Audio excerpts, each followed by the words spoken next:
Hello प्यारे बच्चों, कैसे हैं आप। मैं डॉक्टर सुशील आपका फिजिक्स में हेल्पी चैनल में तहे दिल से स्वागत करता हूं। आजकल हम कर रहे हैं क्लास 11th की केमिस्ट्री को, और पिछली क्लास में हमने इसके चैप्टर फर्स्ट की शुरुआत करी थी। वहां पर आपको ध्यान हो तो हमने लास्ट टॉपिक उसमें किया था द्रव्य की प्रकृति, और द्रव्य को हमने वहां पर भौतिक आधार पर उसका वर्गीकरण किया था और उसको 3 भागों में विभाजित किया था, ठोस, द्रव तथा गैस।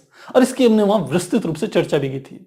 आज हम करेंगे द्रव्य का वर्गीकरण रासायनिक आधार पर। तो फिर शुरू करते हैं। द्रव्य को रासायनिक आधार पर मुख्यतः 2 भागों में विभाजित किया जाता है। द्रव्य जिसे हम मैटर कहते हैं, और इसको पदार्थ भी कहा जाता है। इसी द्रव्य को, इसको यदि रासायनिक आधार पर इसका वर्गीकरण करें तो ये 2 हिस्सों में होता है। पहला जिसे हम कहते हैं शुद्ध पदार्थ, शुद्ध पदार्थ, और दूसरा जो होता है उनको हम कहते हैं मिश्रण। शुद्ध पदार्थ यानी कि जो प्योर मैटर्स होते हैं, जिनको हम लिख सकते हैं प्योर मैटर्स, और मिश्रण यानी कि आप समझते हैं यह है मिक्सचर। इनको 2 भागों में विभाजित करते हैं। अब समझिए ये 2 प्रकार क्या क्या है। ये रासायनिक आधार पर कर रहे हैं इसका। जब रासायनिक आधार पर कर रहे हैं तो आपको यह भी बात ध्यान देनी है कि जब हम द्रव्य को रासायनिक आधार पर 2 भागों में विभाजित कर रहे हैं, एक है शुद्ध पदार्थ, दूसरा है मिश्रण, तो ये शुद्ध पदार्थ तथा मिश्रण तीनों अवस्थाओं में प्राप्त होंगे हमें, जो हमने भौतिक अवस्थाएं आपको पिछली क्लास में बताई थी। इसका अर्थ है कि शुद्ध पदार्थ जो हमारे पास होते हैं वो ठोस अवस्था में भी होते हैं, द्रव अवस्था में भी होते हैं और गैस अवस्था में भी होते हैं। ठीक इसी प्रकार से जब हम मिश्रणों की बात करेंगे तो मिश्रण भी ठोस मिश्रण भी होंगे, द्रव मिश्रण भी होंगे और गैसी मिश्रण भी होंगे। अब शुद्ध पदार्थ का क्या अर्थ हुआ? शुद्ध पदार्थ का अर्थ है कि यदि हम कोई एक ऐसा द्रव्य लें, कोई एक ऐसा पदार्थ लें जिसका एक छोटा सा यदि हम कण लें, और उस कण की हम कह सकते हैं जो उसके गुणधर्म हैं, ठीक वही गुणधर्म सारे के सारे कणों में उपस्थित हों, तो इस प्रकार के पदार्थ को हम कहते हैं शुद्ध पदार्थ। अब ये शुद्ध पदार्थ परमाणु अवस्था में भी हो सकते हैं और अणु अवस्था में भी हो सकते हैं। तो समझिए परमाणु और अणु अवस्थाएं क्या हैं। यदि हम यहां पर इसे समझें तो हमने कहा शुद्ध पदार्थ क्या है, ये 2 अवस्थाओं में प्राप्त हो सकते हैं। हमने कहा परमाणु अवस्था में, परमाणु रूप में भी हो सकते हैं, तथा अणु स्थिति में भी होते हैं, अणु रूप में भी हो सकते हैं। परमाणु रूप में क्या? परमाणु का अर्थ है कि जिसमें केवल हम कहें एक परमाणु है। जैसे हम कहें आयरन की बात कर लें, आयरन यानी कि हमारा हो गया Fe, या सोडियम की बात कर लें, सोडियम क्या हो गया Na। अब यदि अणु रूप में बात करें तो अणु रूप में हम कह दें जैसे O2 ऑक्सीजन हो गया, या हम कहें H2O हो गया, जल हो गया, या हम इसके आगे सल्फ्यूरिक अम्ल भी ले सकते हैं। तो ये सारी की सारी चीजें हमारी क्या है, एक प्रकार से शुद्ध पदार्थ की स्थिति में। क्योंकि जो जैसे आयरन का, लोहे का एक टुकड़ा लें तो लोहे के एक टुकड़े का यदि हम एक परमाणु लें तो उसके अंदर जो गुण होंगे ठीक वैसे ही गुण बाकी सारे परमाणुओं के अंदर होंगे। ठीक इसी प्रकार से जल का एक आप छोटा सा हिस्सा लें तो उसमें आप देखेंगे उसके एक अणु में हाइड्रोजन के 2 परमाणु तथा ऑक्सीजन का 1 परमाणु उपस्थित होगा। तो जल के किसी भी हिस्से को लीजिए आप, उसका हर अणु में उसकी जो संरचना होगी वो इसी प्रकार से होगी। और ये हमारा क्या है, ऑक्सीजन। जब 2 ऑक्सीजन के परमाणु आपस में संयुक्त होते हैं तो 1 ऑक्सीजन के अणु का निर्माण हो जाता है। तो ये हमारी क्या है, शुद्ध अवस्थाएं हैं। अब ध्यान रखिए ये शुद्ध अवस्थाएं ठोस रूप में भी है, द्रव रूप में भी होती है और गैस रूप में भी होती है। तीनों अवस्थाओं में ये हमें प्राप्त होते हैं। अब हम चलते हैं अगला अपने मिश्रण की तरफ। जो मिश्रण है, यह हमारा मिश्रण का अर्थ क्या हुआ पहले ये समझते हैं। आप समझते हैं मिश्रण जो है जिसे मिक्सचर कहते हैं, मिश्रण का अर्थ होता है जब 2 या 2 से अधिक पदार्थों को आपस में मिला दिया जाए, तो इसको जो हमारे पास पदार्थ बनता है उसे हम कह देते हैं मिश्रण। यानी कि हम कह सकते हैं ये मिश्रण यदि ठोस अवस्था में है तो आप बालू लीजिए और पत्थर लीजिए, उन दोनों को आपस में मिला दीजिए, ये मिश्रण बन जाएगा। आप हम कह सकते हैं चीनी ले लीजिए, नमक ले लीजिए, इन दोनों को आपस में मिला लीजिए, तो ठोस अवस्था में ये क्या हो जाएगा, मिश्रण हो जाएगा। तो ये ठोस अवस्था के मिश्रण होंगे। यदि आप द्रव अवस्था के मिश्रण की बात करेंगे, क्योंकि मिश्रण तो तीनों टाइप के हो सकते हैं, ठोस भी हो सकते हैं, द्रव भी हो सकते हैं, गैसीय अवस्था में भी हो सकते हैं। तो आप द्रव अवस्था में एक दूध ले लीजिए और चीनी ले लीजिए, दूध के साथ पानी ले लीजिए, दोनों द्रव हैं, दोनों को मिला दिया तो क्या हो जाएगा, हमारा मिश्रण तैयार हो जाएगा। ठीक है, इसी प्रकार से यदि आप गैसीय अवस्था की बात करें तो 2 गैसों को आपस में ले लीजिए, एक ऑक्सीजन ले लीजिए, एक नाइट्रोजन ले लीजिए, दोनों को मिल गई, वो क्या बन गया, एक मिश्रण बन गया। तो मिश्रण का अर्थ है कि कोई भी 2 या 2 से अधिक पदार्थ आपस में जब मिल जाएं बिना किसी निश्चित अनुपात के, तो उससे जो हमारा तैयार होता है वो हमारा क्या हो जाता है, मिश्रण हो जाता है। तो मुझे लगता है इतनी बात आपको समझ में आ गई होगी। अब मिश्रण को हम यहां पर दो भागों में विभाजित कर रहे हैं मुख्य रूप से। पहला जो हमारा भाग होता है उसे हम कहते हैं समांगी मिश्रण, और इसको कहते हैं होमोजीनियस।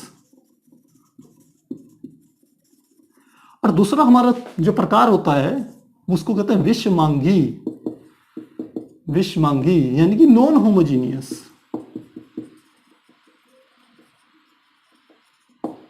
अब समझिए समांगी और विषमांगी मिश्रण क्या क्या हुए। समांगी मिश्रण का अर्थ है कि जब दो या दो से अधिक पदार्थों को आपस में मिलाया जाए और उनसे जो मिश्रण तैयार हो रहा है, यदि उस मिश्रण का सब जगहों पर, यानी कि जो मिश्रण है उस पूरे मिश्रण का कोई भी एक छोटा सा हिस्सा ले लें, जो उस मिश्रण में जो गुण होंगे, यदि वही गुण कोई दूसरा नमूना ले लिया जाए उसमें भी वही गुण हो, तो हम कहेंगे वह मिश्रण हमारा समांगी मिश्रण होगा। आप इसको ऐसे समझ सकते हैं दूसरे शब्दों में कि यदि किसी एक पदार्थ में किसी दूसरे पदार्थ को मिलाने पर दोनों पदार्थ समान रूप से मिश्रित हो जाएं, समान रूप से मतलब हर जगह पर उनकी जो उपस्थिति हो एक समान हो, तब हम कहेंगे कि वह जो मिश्रण होगा वह क्या कहलाएगा, समांगी मिश्रण कहलाएगा। एग्जाम्पल्स के बारे में यदि हम कहें तो यहां पर हम एक ठोस और एक द्रव ले लेते हैं। आप पानी में यदि चीनी को घोलें तो चीनी जब पूरी की पूरी घुल जाएगी तो आप पानी के किसी भी एक हिस्से को लेंगे, मिश्रण के किसी भी हिस्से को लेंगे, उसमें जो मीठापन होगा वो बिल्कुल समान होगा। तो इस प्रकार के मिश्रण को हम कहते हैं समांगी मिश्रण। तो ये तो हमारा समांगी मिश्रण हो गया। दूसरा हमारा हो गया विषमांगी मिश्रण।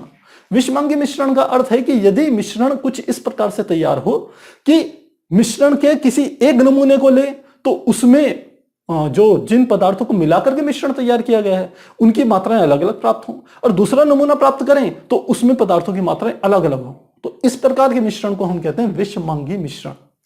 जैसे फिर से यहां हम एक ठोस और एक द्रव ले रहे हैं। मान लो मैंने एक द्रव ले लिया जल, और जल पे मैं क्या करूं, बालू लूं यानी कि रेत लूं और रेत को मिला दूं और उनको घुमा दूं, तो इससे जो मिश्रण तैयार होगा वह तैयार क्या होगा, विषमांगी मिश्रण होगा। क्योंकि बालू कुछ स्थानों पर बालू ज्यादा रहेगी तली तली पर, और कुछ स्थानों पर बालू क्या होगी, कम मात्रा में उपस्थित रहेगी। तो इस प्रकार के मिश्रण को हम कहते हैं विषमांगी मिश्रण। यदि ठोसों में विषमांगी मिश्रण की बात करी जाए तो मैं एक कंकड़ ले लूं और कंकड़ को रेत में मिला दूं, वह भी एक प्रकार का क्या है, मिश्रण तैयार होगा। तो जरूरी नहीं कि हर स्थान पर रेत के अंदर एक नमूना लूं तो उसमें 5 मिश्रण ही मिले मुझे। मान लो मैंने 10 ग्राम रेत लिया तो और उसमें कंकड़ हमने मिला रखा था, मिक्सचर था, तो जरूरी नहीं है उसमें 5 कंकड़ हमें यहां पर मिल रहे हैं, तो कोई दूसरा नमूना लूं 10 ग्राम का तो उसमें भी 5 कंकड़ हो। तो इस प्रकार के जो मिश्रण होते हैं उन्हें हम क्या कहते हैं, विषमांगी मिश्रण। तो मुझे लगता है यहां पर मिश्रणों के बारे में आपको पूरी की पूरी जानकारी हो गई होगी। अब हम मिश्रण के आगे चलते हैं शुद्ध पदार्थों के बारे में। जो शुद्ध पदार्थ हमारे होते हैं, इन शुद्ध पदार्थों को हमने कहा कि यह परमाणु तथा अणु 2 अवस्थाओं में उपस्थित होते हैं। अब शुद्ध पदार्थों को यदि हम इनका वर्गीकरण करें तो इनको वर्गीकरण हम करते हैं, पहला हमारा आता है तत्व और दूसरा हमारा होता है यौगिक। पहला हमारा होता है शुद्ध पदार्थों का वर्गीकरण तत्व और दूसरा होता है यौगिक। अब समझिए ये तत्व क्या है। तत्व का अर्थ है कि प्रकृति में या अभी तक हमारे रसायन विज्ञान में जितने भी शुद्ध पदार्थों की खोज हुई है उन सब को हम इस कैटेगरी के अंदर रखा जाता है। और वर्तमान में जो शुद्ध पदार्थ हैं हमारी आवर्त सारणी के अनुसार कह लीजिए, वो टोटल हमारे 118 पदार्थ हैं। तो जब ये शुद्ध अवस्था में हमारे पास रहते हैं तो उनको हम क्या कह देते हैं, तत्व कहते हैं। अब यह जो हमारे तत्व हैं यह अणु रूप में भी होते हैं और परमाणु रूप में भी होते हैं।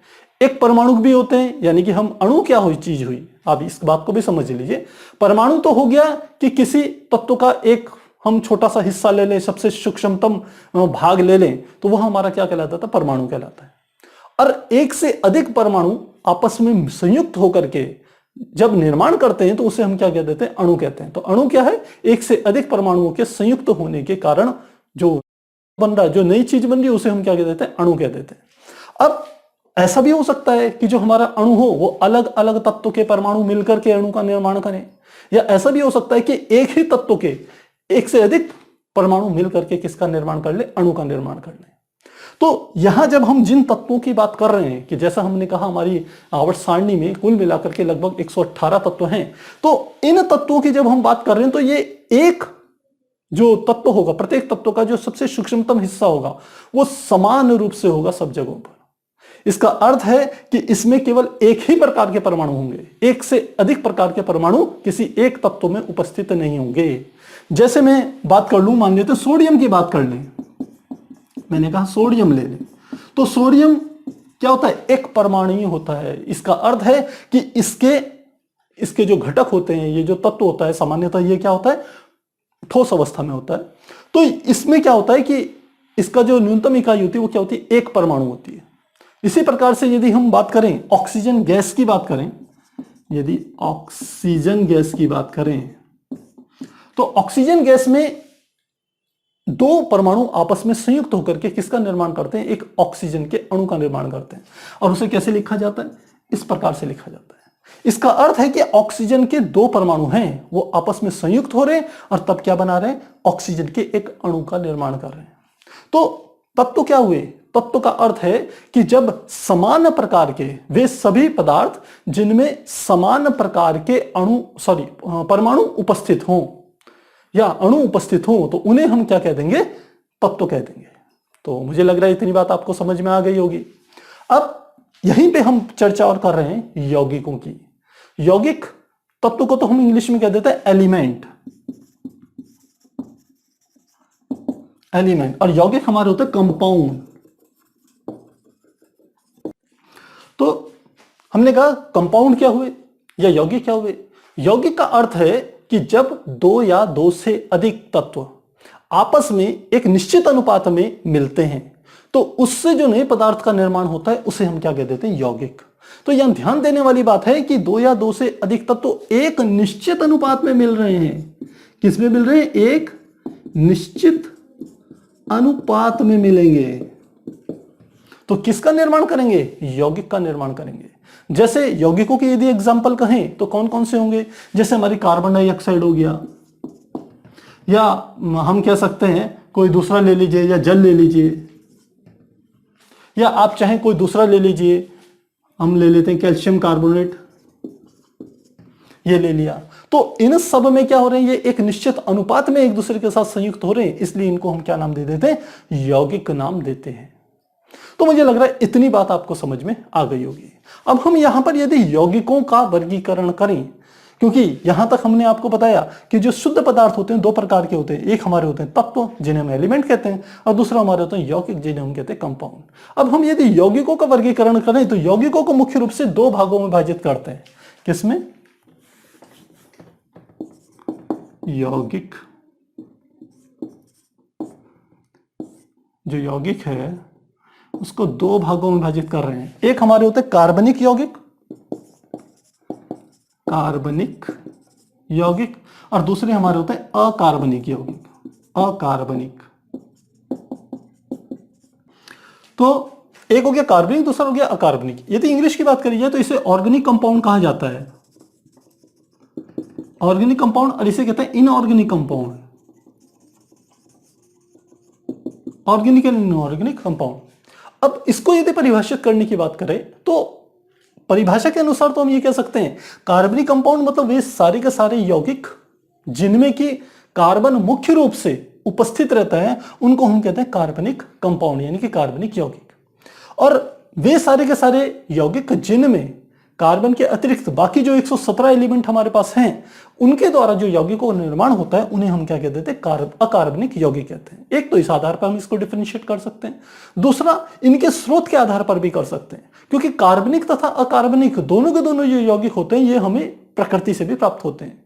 तो जो सजीव पदार्थों से जो यौगिक प्राप्त होते हैं उन्हें हम कहते हैं कार्बनिक यौगिक। तो हम इनको एक बात और लिख सकते हैं इसमें, ये किससे प्राप्त होते हैं, सजीव पदार्थ से, सजीव पदार्थों से। और अकार्बनिक किससे प्राप्त होते हैं, निर्जीव पदार्थों से, निर्जीव पदार्थों से। तो यदि इसके एग्जाम्पल की बात करें तो सजीव के जो हमारे एग्जाम्पल होते हैं वहां हमारे होते हैं, जैसे हम कहते हैं चीनी, जिसका सूत्र होता है C12H22O11। इसके अलावा आप कह सकते हैं यूरिया, या बेंजीन, ये सारे हमारे किसके एग्जाम्पल हैं? सजीव पदार्थों के एग्जाम्पल हैं। यदि निर्जीवों की बात करी जाए तो इसमें जैसे हमारा आ गया सिल्वर नाइट्रेट, सिल्वर नाइट्रेट, आप कह सकते हैं दूसरा जल या सल्फ्यूरिक अम्ल, ये सारे के सारे हमारे क्या होंगे? अकार्बनिक यौगिकों के अंतर्गत आएंगे। ध्यान देने की वाली बात यह है कि चाहे अकार्बनिक यौगिक हों, स्टार्टिंग में अकार्बनिक यौगिकों को जो हमें प्रकृति से प्राप्त होते थे उन्हें हम लेबोरेटरी में भी आसानी से बना लेते थे, लेकिन बाद में उस प्रारंभ में जो हमारे कार्बनिक यौगिक होते थे उन्हें नहीं बना पाते थे हम लेबोरेटरी में, लेकिन बाद में धीरे धीरे वैज्ञानिकों ने कार्बनिक यौगिकों को भी लेबोरेटरी में बनाना प्रारंभ कर दिया था। तो यह दोनों के दोनों जो यौगिक होते हैं, चाहे वो कार्बनिक हो चाहे अकार्बनिक हो, दोनों प्रकृति से भी प्राप्त होते हैं, जहां कार्बनिक सजीवों से तथा अकार्बनिक निर्जीवों से प्राप्त होते हैं, लेकिन इन दोनों को हम लेबोरेटरी में यानी कि प्रयोगशाला में भी तैयार कर सकते हैं। तो प्यारे बच्चों, अभी तक हमने यौगिकों का क्या करा है? वर्गीकरण करा है। तो आप यहां तक इसे नोट कीजिए, फिर हम आगे अब शुरू करेंगे तत्वों के वर्गीकरण की, जो कि काफी इंपॉर्टेंट है। पिछली क्लासेस में आपने इन तत्वों का वर्गीकरण काफी डिटेल में पढ़ा हुआ है, आज हम उसे भी यहां पर डिटेल में बताने की कोशिश करेंगे।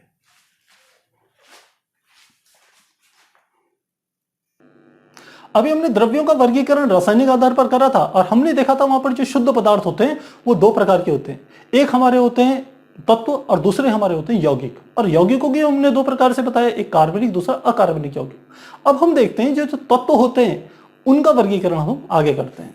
तो हमने कहा अब हमारे पास क्या है? तत्व। जो तत्व हैं इनको मुख्य रूप से तीन भागों में विभाजित किया जाता है। एक हमारे पास आता है जिसे हम कहते हैं, पहला हमारा होता है धातु, दूसरा हमारे पास होता है अधातु, और तीसरा जिसको कि हम कहते हैं, इन दोनों के जो बीच के होते हैं जिनको हम कह देते हैं उपधातु। इंग्लिश में यदि कहें ये हमारे मेटल, ये हमारे नॉन मेटल, और ये हमारे होते हैं मेटलॉइड्स। मेटलॉइड्स, तो ये तीन हमारे आगे। अब सबसे पहले समझिए तत्व क्या होते हैं। तत्व का अर्थ है एक पदार्थ की वह शुद्ध अवस्था जिसमें केवल एक ही प्रकार के परमाणु उपस्थित हों, उसे हम क्या कहते थे? तत्व कहते हैं। इसका अर्थ है कि यदि आप कोई एक पदार्थ लें और उसमें यदि परमाणुओं को आप देखना शुरू करें तो जितने भी आपको परमाणु मिलेंगे वो सारे के सारे एक ही प्रकार के मिलेंगे। अब ऐसा हो सकता है कि किसी तत्व में एक से अधिक परमाणु मिलकर के एक अणु का निर्माण करते, लेकिन वह जो अणु भी बनेगा वह एक ही प्रकार के परमाणुओं से मिलकर के बनता है। तो मुझे लगता है तत्व जिसे हम एलिमेंट कहते हैं, यह बात आपको समझ में आ गई होगी कि तत्व केवल एक ही प्रकार के परमाणुओं से मिलकर के बनते हैं। इसमें एक तत्व में किसी दूसरे प्रकार का यानी कि दो प्रकार के परमाणु कभी भी नहीं आ सकते। तो ये हमारा क्या हो गया? तत्व हो गया। अब तत्व भी जो होते हैं वह जो होते हैं वो एक परमाणु, एक परमाणुवीय, द्विपरमाणुवीय, या आप कह सकते हैं बहुपरमाणुवीय होते हैं। अब एक परमाणुवीय तत्व का क्या अर्थ हुआ? इसका अर्थ है कि कोई एक ऐसा तत्व जिसका यदि सूक्ष्मतम कण देखें जो कि परमाणु रूप में है तो उसमें केवल एक ही परमाणु आपको मिलेगा, यानी कि वहां पर एक से अधिक परमाणु मिलकर के संयुक्त होकर के अणु का निर्माण नहीं कर रहे हैं, तो उसको हम क्या कहेंगे? एक परमाणु। जैसे हम आयरन की बात कर लें Fe, या हम कहते हैं चांदी यानी कि Ag, कॉपर, ये सारे के सारे हमारे क्या है? एक परमाणु है। इसमें एक से अधिक परमाणु मिलकर के अणु का निर्माण नहीं करते हैं। सबसे सूक्ष्मतम इकाई क्या होती है? एक परमाणु ही होती है। अब हम कहें बहुपरमाणु। बहुपरमाणु का अर्थ होता है जिसमें एक से अधिक परमाणु मिलकर के अणु का निर्माण करते हैं। और बहुपरमाणु अलग अलग तरीके के हो सकते हैं। बहुपरमाणु जैसे हम कहें एक से अधिक परमाणु, यदि दो परमाणु आपस में मिलकर के एक अणु का निर्माण कर रहे हैं तो उसका एग्जाम्पल ले लेते हैं। जैसे हमारा एग्जाम्पल हो गया, जैसे क्लोरीन हो गया। इसका अर्थ है कि क्लोरीन के दो परमाणु आपस में संयुक्त होकर के क्लोरीन का एक अणु बना रहे हैं। इसी प्रकार से यदि हम तीन परमाणु यदि आपस में मिलकर के निर्माण करें तो जैसे हम ओजोन की बात कर ले, ओजोन जो कि O3 है। O3 का अर्थ है कि ऑक्सीजन के 3 परमाणु मिलकर के क्या कर रहे हैं, एक ओजोन के एक अणु का निर्माण कर रहे हैं। ठीक इसी प्रकार से यदि फास्फोरस की बात करें, जिसमें कि फास्फोरस के 4 परमाणु आपस में संयुक्त होकर के फास्फोरस का एक अणु का निर्माण करते हैं। ठीक इसी प्रकार से यदि सल्फर की बात करें तो सल्फर में 8 परमाणु मिलकर के एक अणु का निर्माण करते हैं। तो आपको समझ में आना चाहिए कि जो तत्व होते हैं उनको परमाणुीय आधार पर भी हम 2 भागों में बांट सकते हैं। एक होते हैं एक परमाणु तत्व और एक होते हैं बहुपरमाणु तत्व। एक परमाणु तत्व मतलब कि उस तत्व में जो सबसे छोटी इकाई होगी वो एक परमाणु के रूप में होगी, एक से अधिक परमाणु संयुक्त होकर के अणु का निर्माण नहीं करेंगे। और बहुपरमाणु कौन सी, जिसमें एक से अधिक परमाणु मिलकर के अणुओं का निर्माण कर रहे हैं, भले ही वो परमाणु समान तरीके के हैं, उनको हम क्या कह देते हैं, बहुपरमाणु कहते हैं। तो अब हम यहां से शुरुआत करते हैं अपने तत्वों के वर्गीकरण की, जिसको हम मुख्य रूप से 3 भागों में विभाजित कर रहे हैं। सबसे पहला हमारा आ जाता है धातु। अब समझे कि आखिर धातु होता क्या है। यदि धातुओं के गुणों की बात करें तो धातु, पहली बात, ये हमेशा ठोस अवस्था में प्राप्त होते हैं। धातु क्या होते हैं, ठोस अवस्था में प्राप्त होते हैं। मैक्सिमम जितने भी धातु होंगे सारे के सारे आपको ठोस ही अवस्था में मिलेंगे। दूसरी बात ये होते हैं एक परमाणुवीय, ये एक परमाणुवीय होते हैं जितने भी हमारे जो ये होते हैं धातु होते हैं। यानी कि जो हमने पहली कैटेगरी बताई थी कि इसकी यदि इस तत्व की यदि सूक्ष्मतम इकाई में जाए तो वो केवल एक परमाणु से मिलकर के बनी होती है, एक से अधिक परमाणु संयुक्त नहीं होते। तो ये हमारे क्या होते हैं, एक परमाणु होते हैं। इसके अलावा यदि हम बात करें तो इनमें क्या होती है, चमक होती है। धातुओं में चमक पाई जाती है एक प्रकार की। धातुओं को यदि आप देखेंगे, लोहे को देखिए, एल्युमिनियम को देखेंगे, तो आप देखते हैं उसका जो सरफेस होता है वो चमकदार होता है। तो वो इसलिए है क्योंकि वो धातु का गुण है। इसके अलावा इन धातुओं की एक और खास बात होती है, यह ऊष्मा तथा विद्युत के सुचालक होते हैं। क्या होते हैं, ऊष्मा तथा विद्युत के सुचालक होते हैं। तो ये बात भी समझ में आ गई होगी आपको कि इसका, इसीलिए आपने देखा होगा कि हम जो हमारे घरों में विद्युत के जो तार लेते हैं वो हम कॉपर के लेते हैं, या बहुत सी जगह एल्युमिनियम का भी यूज किया जाता है, या आयरन के वायर भी हम यूज करते हैं। वो इसीलिए करते हैं क्योंकि ये क्या है, विद्युत के अच्छे सुचालक हैं। साथ ही ऊष्मा के भी सुचालक हैं। इसलिए अपने घरों के जो बर्तन देखे होंगे वो सारे के सारे मेटल्स के बनाए जाते हैं, धातुओं के बनाए जाते हैं। इसलिए कहते हैं कि जो हमारे धातुएं हैं वो ऊष्मा तथा विद्युत की क्या है, सुचालक है। इसके अलावा यदि हम बात करें, हम कह सकते हैं इनमें एक और गुण होता है जिसको हम कहते हैं कठोरता का। यानी कि जितनी भी धातु होती है वो कठोर होती है। आप किसी चीज से लेकर के इसमें मारेंगे तो आपको टन सी एक आवाज अलग से सुनाई देगी। इसके अलावा इनमें एक गुण होता है तन्यता का। तन्यता का गुण मतलब इनको हम खींच करके या पीट करके पतले पतले हिस्सों में बनाए जा सकते हैं। जैसे आप मेटल्स के वायर बनाते हैं, लोहे के या कॉपर के, तो कॉपर को खींचते हैं और उसके पतले पतले तार बना लेते हैं। या इनके अंदर एक और गुण होता है कि जब धातुओं को इनको पीटा जाता है तो इनकी पतली पतली चद्दरें भी निर्माण हो सकती हैं, पतली पतली चद्दरें भी बनाई जा सकती हैं। आप देखते होंगे जो सोने, जो हमारा गोल्ड है, उसको बहुत पतली बारीक पतली सी एक चद्दर का निर्माण, पतली सी एक शीट बनाई जा सकती है उसके द्वारा। तो वह भी क्या है, धातुओं का ही गुण है। धातु के अलावा यदि धातु में आप उसको पतली शीट बनाने की कोशिश करेंगे धातुओं की, तो वो नहीं बनती, वो टूट जाती है। लेकिन धातुएं क्या हो जाती है, नहीं टूटती। इसलिए इनके इस गुण को मेलेबल कहा जाता है कि पतली से पतली इनकी क्या बन सकती है, शीटें बन सकती हैं। इसके अलावा यदि हम बात करें तो इनका जो गलनांक होता है उच्च गलनांक होता है। उच्च गलनांक यानी कि यदि इन धातुओं को पिघलाया जाए तो उच्च ताप पर ये धातुएं क्या होती हैं, पिघलती है। तो यह सब क्या है, धातुओं के गुण हैं। यदि हम एग्जाम्पल की बात करें तो इसके जो एग्जाम्पल होते हैं वो आप कह सकते हैं, जैसे सोना हो गया, चांदी हो गई, एल्युमिनियम हो गया, कॉपर हो गया, आयरन हो गया, यह सब इसके एग्जाम्पल है। यहां पर एक बात और बताना चाहेंगे आपको कि जो धातुएं होती हैं उनमें एक और गुण यह होता है कि ये सारी की सारी धातुएं अपने भीतर से इलेक्ट्रॉन को हम कह सकते हैं देने वाली होती है। यानी कि यदि यह आयन में परिवर्तित होगी तो यह हमेशा क्या होगी, इलेक्ट्रॉन देगी, और तब क्या होगी, धन आयन में परिवर्तित हो जाएगी। तो धातुओं का एक गुण हमने और बताया आपको कि यह इलेक्ट्रॉन को क्या कह सकते हैं, देकर धन आयन, यानी कि इनके परमाणु धन आयन में बदल जाती है। परमाणु की बात कर रहे हैं, ध्यान रखिएगा कि इन जो धातुओं के परमाणु होते हैं यह इलेक्ट्रॉन को देकर, इलेक्ट्रॉन को प्रदान करके किसी दूसरे तत्व के परमाणु को किस में परिवर्तित हो जाते हैं, धन आयन में परिवर्तित हो जाते हैं। इसलिए आपने एग्जांपल्स देखा होगा, जैसे हम सोडियम की बात करें Na, ये सामान्य स्थिति में होता है। इसी को यदि हम लिखें तो इस प्रकार से लिख सकते हैं Na+। इसका अर्थ है कि सोडियम ने एक इलेक्ट्रॉन दे दिया और वो किस में बन गया, सोडियम आयन में परिवर्तित हो गया। ठीक इसी प्रकार से यदि हम एल्यूमिनियम की बात करें तो एल्यूमिनियम के में जो सामान्य स्थिति में इलेक्ट्रॉन जिसमें रहते हैं तो ये 3 इलेक्ट्रॉन देकर के ये परिवर्तित हो जाता है +3 में, यानी कि ये एल्यूमिनियम आयन में परिवर्तित हो जाता है। तो यह हमारे किसके गुण हैं, यह हमारे धातुओं के ही गुण हैं। तो कभी भी आप यह देखिएगा कि यदि कोई परमाणु, किसी तत्व का कोई परमाणु इलेक्ट्रॉन दे रहा है तो वह क्या होगा, धातु ही होगा। तो मुझे लगता है इतनी बातें आपको समझ में आ गई होगी। अब ऐसा नहीं है कि धातुओं की पूरी जो हमने ये सारी की सारी बातें कही हैं ये सारी के सारी धातुओं पर लागू हो जाए। कुछ ऐसे तत्व हैं जो आते तो धातुओं की श्रेणी में हैं, लेकिन हम कह सकते हैं कि उनके व्यवहार धातुओं से कुछ अलग होते हैं। तो कौन कौन से होते हैं, सबसे पहले ये देखते हैं। सबसे पहले यदि हम बात करें लेड की, अपवाद लिख लेते हैं।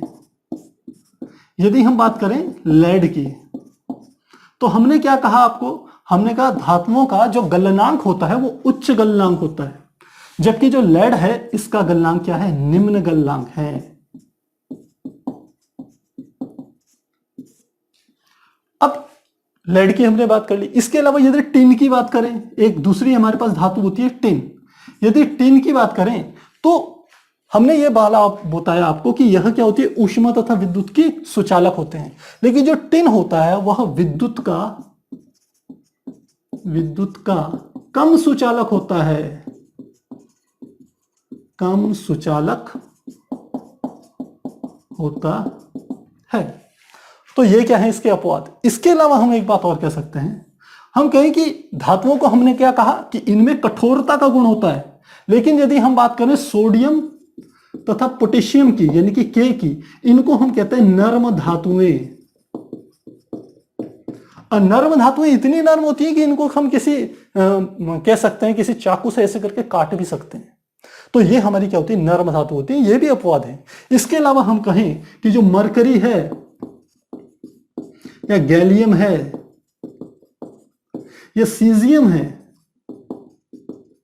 ये तीनों के तीनों है तो धातुएं, लेकिन यह क्योंकि धातुओं को हमने क्या कहा, ये किस अवस्था में रहती है, ठोस अवस्था में रहती है। लेकिन यह तीनों की तीनों धातुएं केवल 30 डिग्री सेंटीग्रेड पर ही किस में परिवर्तित हो जाती है, द्रव में परिवर्तित हो जाती है। तो इस प्रकार से हम धातुओं को समझ सकते हैं और उनके अपवादों को भी आपको ध्यान रखना चाहिए। आपने छोटी क्लासों में इनको बड़ी डिटेल में पढ़ा है। हमने यहां पर ये चीजें इसलिए बताई है, वैसे तो आपको केवल एक लाइन बता करके हम आगे चल सकते थे कि धातुओं के गुण होते हैं वो ठोस होते हैं, उनका उच्च गलनांक होता है, वो विद्युत ऊष्मा के सुचालक होते हैं। ये सारी की सारी बातें बता करके हम आगे चले जाते, लेकिन हम चाह रहे हैं कि आपको जो भी चीज बताई जाए वो बिल्कुल डिटेल में बताई जाए। अगर आपने पिछली क्लास में पढ़ी होगी तो आपको इस समय रिकॉल हो गया होगा सारा का सारा, और यदि आपने पिछली क्लास में नहीं पढ़ी होंगी तो भी आप क्या कर सकते हैं, यहां पर इसको पढ़ करके समझ सकते हैं। तो आप चाहें तो एक बार नोट कीजिए, फिर हम आगे कंटिन्यू करेंगे।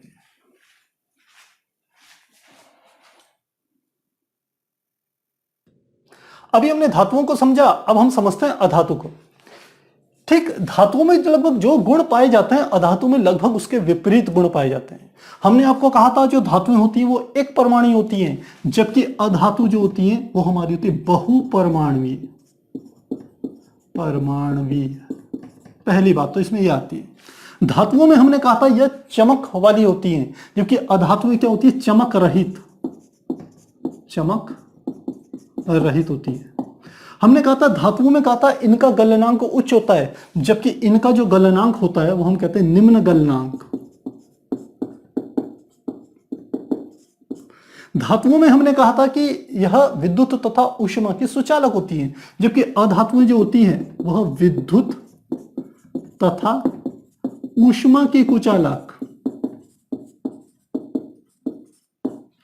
विद्युत तथा ऊष्मा की कुचालक होती हैं। साथ ही हमने कहा था अधातुओं के बारे में एक और बात कही थी कि धातुओं में हमने कहा था कि यह केवल ठोस अवस्था में होती है, जबकि जो अधातु होती है यह ठोस द्रव तथा गैस तीनों अवस्थाओं में प्राप्त होती है। यदि इनके एग्जाम्पल लें, जैसे ठोस अवस्था में हम कहें, जैसे हमारा कार्बन हो गया, यह हमारा अधातु है लेकिन ठोस अवस्था में होती है। द्रव अवस्था में कहें, जैसे हमारी होगी ब्रोमीन होगी। इसके अलावा कार्बन के अलावा हम कह सकते हैं जो फास्फोरस है या सल्फर है, यह सारे के सारे हमारे क्या होते हैं, अधातु हैं, लेकिन ये कैसी अवस्था में रहते हैं, यह ठोस अवस्था में प्राप्त होते हैं। जबकि द्रव जो है, द्रव में हम कह सकते हैं ब्रोमीन है। और गैसों में यदि बात करें तो हमारी हाइड्रोजन, ऑक्सीजन, नाइट्रोजन, क्लोरीन, यह सारी की सारी हमारी गैसें जो होती है वो सब अधातु की श्रेणी में आती हैं। तो अधातु का मुझे लग रहा है आपको पूरा समझ में आ गया होगा। लेकिन जैसे हमने आपको वहां पर कहा था, हमने कहा था कि ऐसा जरूरी नहीं है कि अधातु के अंदर, इस कैटेगरी के अंदर जितने एलिमेंट हैं, जितने तत्व हैं, वो पूर्ण रूप से अधातु के गुणों का पालन नहीं करते। अब हम कहें कि इसके अपवाद कौन कौन से हैं, तो अब अपवादों के बारे में यदि चर्चा करें तो अपवाद जो इसके हैं, पहले तो हम बात करें कि हम कहते हैं कि जो अधातुएं हैं वह क्या है, विद्युत की कुचालक हैं। लेकिन यदि हम एक तत्व की बात करें, ग्रेफाइट की, जो ग्रेफाइट होता है वो विद्युत का सुचालक होता है, विद्युत का सुचालक होता है ग्रेफाइट। इसके अलावा हमने कहा यह क्या होती है, चमक रहित होती है, इनमें चमक नहीं होती।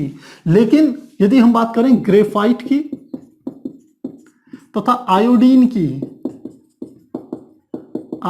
की, यह दोनों वाली क्या होती है, चमक वाली धातु होती है, चमक वाली अधातु। तीसरा यदि हम बात करें कि इनके गलनांकों की, तो हम कह सकते हैं कि जैसे हमने यहां पर लिखा निम्न गलनांक है, लेकिन यदि आप ग्रेफाइट को तथा दूसरा हम कह सकते हैं हीरा, यदि ये दो लें तो इन दोनों के जो गलनांक हैं, इनके उच्च गलनांक होते हैं, इन दोनों के उच्च गलनांक हैं। तो हम कह सकते हैं बेसिक गुण तो धातुओं के ये हैं और उनके एग्जाम्पल्स ये हैं, लेकिन उनके जो अपवाद हैं वो यह हैं। तो आपको ये बातें भी ध्यान रखनी चाहिए, कहीं ऐसा ना हो कि आप केवल यही समझे कि जिनके उच्च गलनांक होते हैं वे सारी के सारी धातु होती हैं, और कभी आप देखें कि ग्रेफाइट और हीरे का गलनांक तो उच्च होता है तो उसको आप धातु की श्रेणी में रखते हैं। तो इसलिए आपको अपवाद भी पता होनी चाहिए। साथ ही जैसे हमने कहा कि धातुएं जो होती हैं वो वैद्युत की और ऊष्मा की क्या होती है, सुचालक होती है, कंडक्टर्स होती है। लेकिन हम कहें कि ग्रेफाइट जो है और जो अधातु होती है वो कुचालक होती है, लेकिन हम देख रहे हैं ग्रेफाइट क्या है, ये सुचालक होती है वैद्युत की। तो ऐसा ना हो कि हम इसको धातु की श्रेणी में रखते हैं। तो आपको इनके अपवादों की भी जानकारी जरूर होनी चाहिए। और ग्रेफाइट होता क्या है, ग्रेफाइट आप देखते होंगे जो आपकी पेंसिल है, पेंसिल के बीच में जो काली काली सी की लीड लगी हुई होती है वही ग्रेफाइट है। तो यदि आप कभी एक्सपेरिमेंट करना चाहें कि ग्रेफाइट कंडक्टर है या नहीं है, चालक है या नहीं है, तो आप क्या कीजिए, पेंसिल को पीछे से भी छील लीजिए, और पेंसिल को बीच में तो वैसी रहेगी, पीछे और आगे दोनों से छील लीजिए। अब एक तार लीजिए और उसको तार आगे भी लगा लीजिए, आगे उससे एक बल्ब कनेक्ट कर दीजिए, और पीछे की ओर के जो दोनों के दोनों सिरे होंगे दो पेंसिलों के, उनको बैटरी के दो सिरों से लगा दीजिए। आप देखेंगे बल्ब जल उठेगा। इसका अर्थ है कि जो ग्रेफाइट में से जो करंट यदि पास हो रहा है तो वो दोनों के दोनों क्या है, सुचालक है। तो इस प्रकार से हम इसे समझेंगे। आप चाहें तो इसे नोट कीजिए, फिर हम अपना लास्ट जो हमारी कैटेगरी है इसकी, जिसे हम मेटालॉइड्स कहते हैं, उपधातु कहते हैं, उसके बारे में चर्चा करेंगे।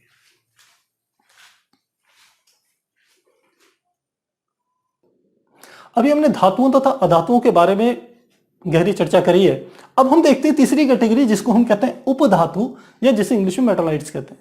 उपधातु का अर्थ होता है कि कुछ ऐसी धातु हैं, कुछ ऐसे पदार्थ या तत्व जिनके अंदर धातुओं के गुण भी पाए जाते हैं तथा अधातुओं के गुण भी पाए जाते हैं। ऐसे पदार्थों को, ऐसे तत्वों को हम क्या कहते हैं, उपधातु कहते हैं। यानी कि इनमें क्या क्या गुण है, धातु व अधातु के गुण होते हैं दोनों में। दूसरी इंपॉर्टेंट बात इसकी कि यह एक परमाणुवीय होते हैं। जैसे हमने बताया था आपको कि यह एक परमाणु होते हैं, यह बहुपरमाणुवीय होते हैं, और ये फिर से क्या होते हैं, एक परमाणु होते हैं। यदि इसके एग्जाम्पल्स के बारे में कहा जाए कि कौन कौन से ऐसे तत्व हैं जो कि हमारे उपधातु की श्रेणी में आते हैं, तो ये हमारे होते हैं germanium, arsenic, boron, silicon, antimony,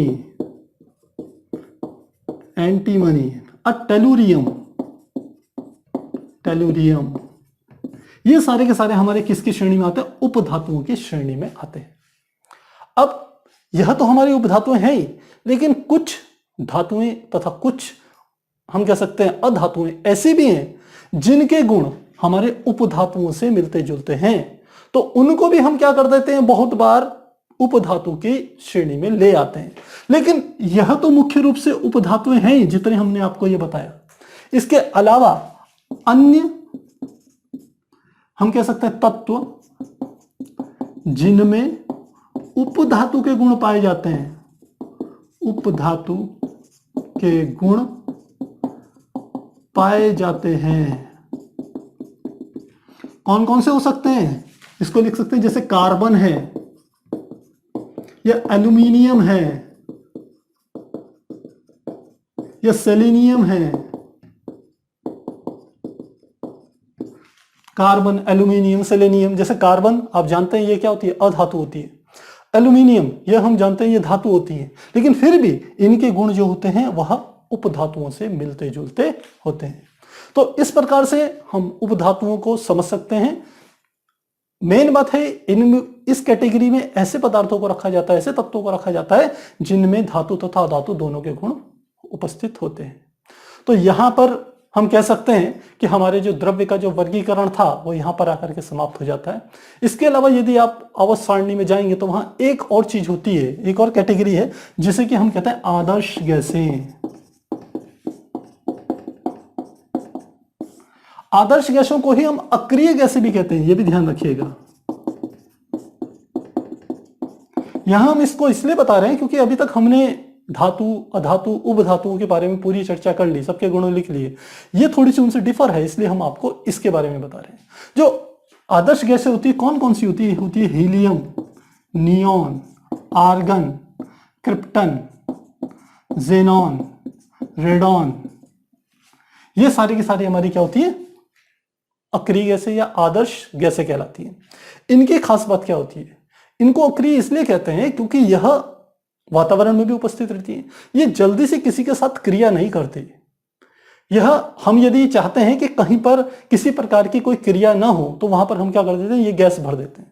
क्योंकि आपने देखा होगा कि बहुत से मटेरियल, बहुत से तत्व ऐसे होते हैं जो खुले में पड़े रहें तो वातावरण की गैसों के साथ संपर्क में आकर के वहां पर रासायनिक क्रियाएं होनी शुरू हो जाती है। और जैसे आप आयरन की बात कर लीजिए, आयरन यदि वातावरण में खुला रहे तो वातावरण की नमी के कारण क्या होता है? उसमें जंग लगना शुरू हो जाता है, वो एक रासायनिक क्रिया। तो हम कह रहे हैं कि अक्रिय गैसें क्या करती है? यदि किसी स्थान पर यदि आप यह अक्रिय गैसें होंगी तो वो यह क्या करेंगे? जल्दी से क्रिया नहीं करेंगे। इसलिए आपको ध्यान हो, पुराने समय पे जो हमारे बल्ब आते थे, किसके? कांच के बल्ब, कांच के बल्ब। उन कांच के बल्बों में जो फिलामेंट हमारा लगा रहता था, वह फिलामेंट अगर वायु के संपर्क में आता तो ज्यादा अधिक ताप पर पहुंचने के कारण वो क्रिया करके क्या हो जाता? टूट जाता। उसको टूटने से बचाने के लिए, उसकी लाइफ को बढ़ाने के लिए हम कांच के बल्ब के भीतर आर्गन गैस भर देते थे। क्या भर देते थे?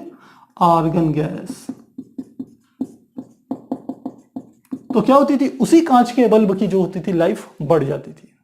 तो मेरे ख्याल से इतनी चीजें आपको अच्छे से समझ में आ गई होंगी।